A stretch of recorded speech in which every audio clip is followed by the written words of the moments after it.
Mas eu não concordo com a Bíblia. Já ouviu alguém dizer essa frase? Eu já, inúmeras vezes. Ao conversar com alguém sobre alguns assuntos sensíveis, ou até mesmo em debates teológicos, sempre tem alguém que diz: a Bíblia diz assim, mas eu penso diferente. E recentemente, até mesmo o líder do cristianismo no Ocidente disse que a Bíblia tem que ser atualizada, não é mesmo? Pois é, eu tenho uma notícia para te dar. A Bíblia não foi escrita para você. Seja muito bem-vindo ao Ensinando da Arca, eu sou o Daniel Soares e hoje vou te ensinar para quem a Bíblia foi escrita. Bora pro vídeo! Diferente do que muitos pensam, a Bíblia não foi escrita especificamente para nós ou para cristãos. E alguns até concordariam comigo dizendo agora: realmente, Daniel, a Bíblia só foi escrita para quem crê nela. E se eu te disser que a Bíblia não foi escrita para cristãos? Enfim, seja lá qual for sua relação com a Escritura Sagrada, ela não foi escrita para você. Ela não tem nada a ver com você. Ah, Daniel, como assim? A Bíblia é o Evangelho de Jesus para a humanidade, a revelação do plano de salvação do eterno para o mundo. Como pode ela não ser para mim? Veja só, eu vou ter que concordar com você que aqui está revelada a história da criação, de como o Eterno trouxe à existência o universo. Também encontramos na Bíblia o relato da queda humana, quando os primeiros humanos desobedeceram a Deus e comeram do tal fruto proibido. E por fim, por meio desses livros, nós temos a revelação do plano de redenção do Criador, enviando o seu representante, o seu próprio Filho, luz de luz, o único gerado dele mesmo, para redimir toda a criação. E é aqui que começa a nossa análise. Olha só, o representante do Eterno não é um alien, no sentido irônico da palavra. Ele não apareceu na história de maneira mágica, como é de se esperar. Todos os planos do Eterno são perfeitos. E essa perfeição não ficaria de fora quando o plano de redenção da criação fosse desenhado. Quando lemos a Bíblia, percebemos que de capa a capa esse representante é revelado.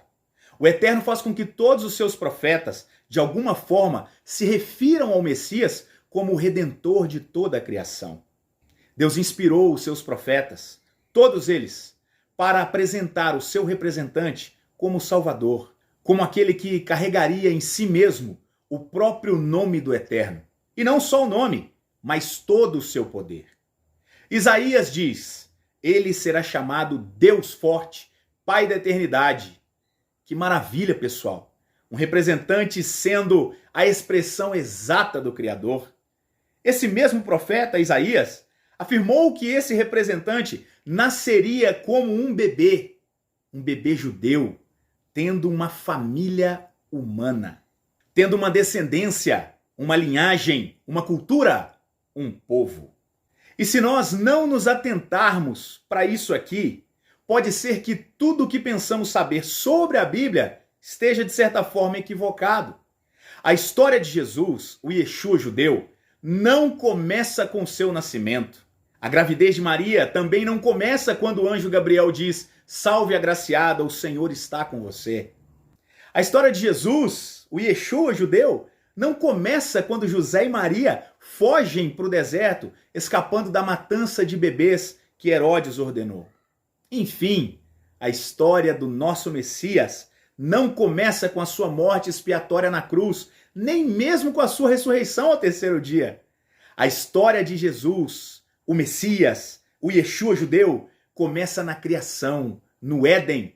E a sua missão específica se mostra precisamente quando o Eterno diz: da semente da mulher nascerá um que esmagará a cabeça da serpente.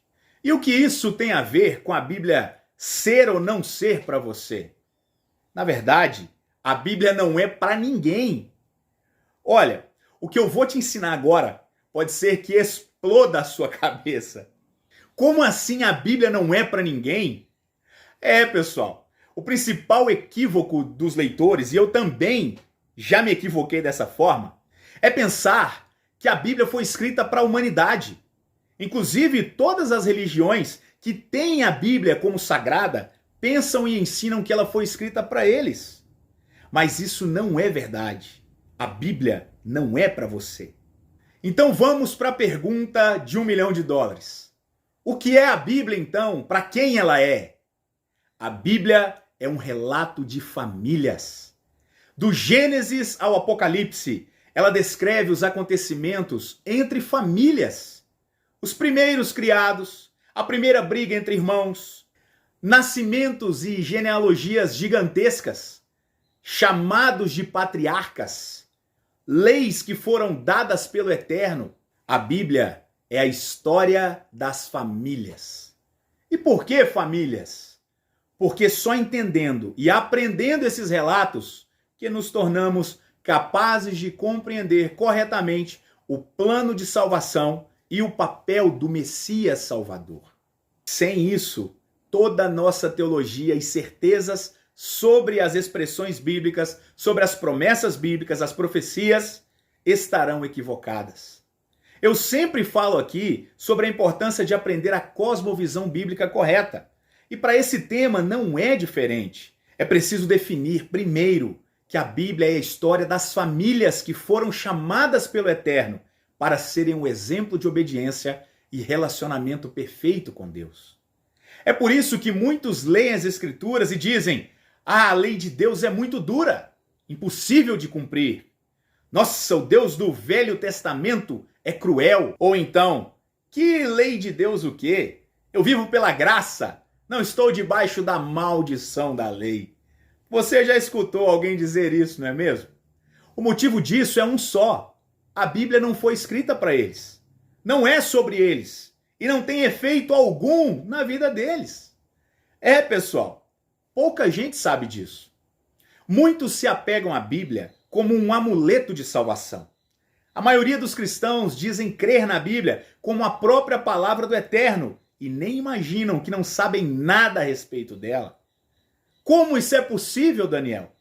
Veja só, se alguém aprende que 2 mais 2 são 5 e não 4, qualquer conta que envolva esses números vai dar errado, não é mesmo? O mesmo acontece com a Escritura. Se a base não estiver correta, nada mais estará. E é exatamente isso que está acontecendo. Na verdade, sempre aconteceu. Desde que os livros bíblicos foram escritos e os seus escritores faleceram, há mais ou menos 19 séculos, ela deixou de ser uma história de famílias, uma história sobre um povo, sobre o relacionamento com Deus, e passou a ser um livro de inúmeras doutrinas e de uma fé equivocada. Ah, Daniel, você está dizendo que a Bíblia não é a palavra de Deus? De maneira alguma. Pelo contrário, o que eu estou afirmando aqui é que o Eterno, em sua maravilhosa sabedoria, revelou toda a sua palavra e vontade ao mundo através de relatos de famílias que se multiplicaram, formando um povo, o povo específico do Criador. E onde é que o cristão e o cristianismo entra nessa história? Leia comigo Romanos 11. Porventura Deus rejeitou o seu povo? De maneira nenhuma, pois eu mesmo sou israelita da descendência de Benjamim. Olha aí o Paulo falando sobre descendência de famílias. Deus não rejeitou o seu povo, mas deu a eles um profundo sono e olhos vendados para que não pudessem enxergar.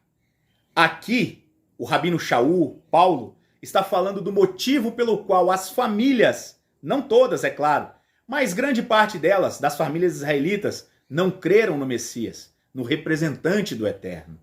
Ele está dizendo: sabe como a salvação de vocês, nós, a minha e a sua, das demais famílias, sabem qual a única forma que vocês se salvam?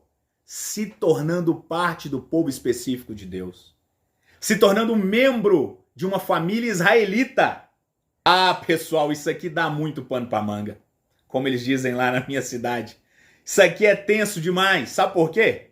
Porque essa afirmação do Rabino Shaul, o apóstolo Paulo, já foi entendida de cada jeito diferente que você nem imagina. Lembra do 2 mais 2? Pois é. Alguns dizem assim: a única forma de conhecer ao Deus verdadeiro é virando judeu. Daqui saem as maiores loucuras. Você nem tem noção. As pessoas se tornam tão fanáticas que são capazes de qualquer coisa para se converterem ao judaísmo. Aprendem hebraico, se circuncidam, aprendem minuciosamente as orações sagradas para cada coisa. Enfim, mudam radicalmente a sua vida na tentativa de se transformarem no povo de Deus. E pode até ser que o estilo de vida melhore, porque a cultura oriental, o respeito, a alimentação é bem melhor, mas espiritualmente isso não tem valor algum. E daí, por outro lado, nós temos aqueles que entendem que uma vez que o povo israelita rejeitou o Messias, agora todos os demais povos da terra se tornaram um grande povo do Eterno. Israel perdeu a chance, não tem mais esse negócio de Deus de Israel. Lei, então? Que negócio é esse? Essa coisa de não faça isso ou não faça aquilo é coisa que já passou. 10 mandamentos pra quê? Só 9 já tá bom. Coloca aí o domingo no lugar do dia santo do Senhor que tá tudo certo. Que é isso, pessoal?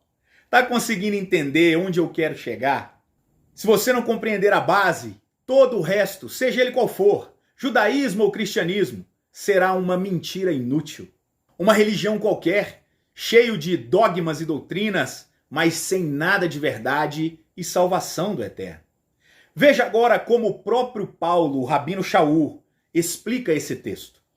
Deus não rejeitou o seu povo. Ao contrário, por causa da transgressão deles é que veio salvação para os não-judeus. Deus vendou os olhos de alguns israelitas para que o Messias, o descendente de Eva, o prometido a Abraão, o descendente de Davi, pudesse voltar sua atenção para as famílias, para os povos que não eram seu povo. E como é que isso acontece? Será que Jesus cria um novo povo para si? Ou então você se converte ao judaísmo e se torna um prosélito? Nenhum nem outro. Paulo diz que todo esse plano maravilhoso de redenção foi feito pelo Eterno em sua infinita profundidade e sabedoria. Leia a partir do versículo 33.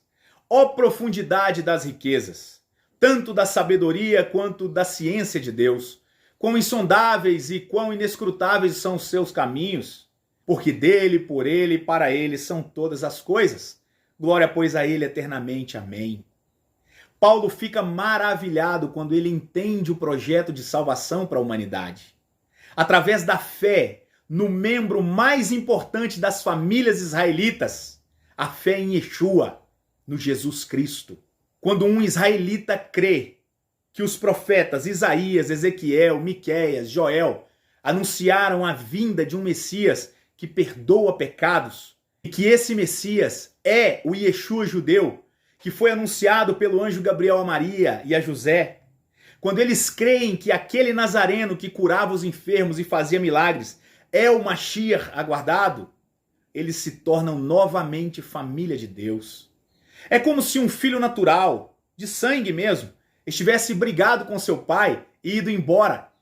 Quando ele volta para casa depois de muitos anos, arrependido e pedindo perdão, reconhecendo o seu erro, o pai o recebe e ele se torna de novo parte daquela família que ele já pertencia antes. E quanto aos não israelitas? Uma vez que creem no Messias, no Yeshua judeu, no Jesus, o Cristo, no representante do Eterno, no bebê que nasceu em Belém e recebeu o nome de Deus Forte, Pai da Eternidade, esses que não eram judeus, que creem, recebem o direito de serem chamados filhos de Deus, se tornam parte da família do Eterno, são feitos filhos de Abraão pela fé. Um só povo, uma só família, um só Deus. Esse é o Evangelho. Quando isso acontece, as leis não são mais estranhas, não são mais impossíveis de se cumprir, não são mais um peso, elas se tornam a expressão da santidade, do amor ao Eterno. As festas se tornam as mesmas. A adoração ao único Deus tem semelhanças incontestáveis. A Bíblia não é para você, mas para a família do Eterno, para o povo de Deus. Ela é o relato de toda a criação e de como o Eterno providenciou salvação através de uma família. Aproveite para se questionar. Como é que você tem entendido a Bíblia? Essa pode ser a principal pergunta que mudará toda a sua história. Por hoje é isso. Ajude-nos nesse trabalho de restauração das raízes da fé. Se quiser saber mais sobre a Bíblia, escreva-nos no e-mail ensinandodaarca@gmail.com e deixe o seu contato. E se quiser esse ensino na sua igreja ou na sua comunidade, entre em contato pelo WhatsApp no telefone 41 99531 5405. Nossos professores terão um imenso prazer em te ajudar. Conheça também a Congregação Judaico-Messiânica Sarel, em Curitiba, que está na direção do Roche Jair e sua família. Ou ainda acesse o canal do YouTube Ensinando de Sião e aprenda os fundamentos das doutrinas da fé. Participe desse tempo profético. Seja você também um agente da restauração. Que o Eterno te abençoe e até o próximo vídeo, se assim Deus permitir.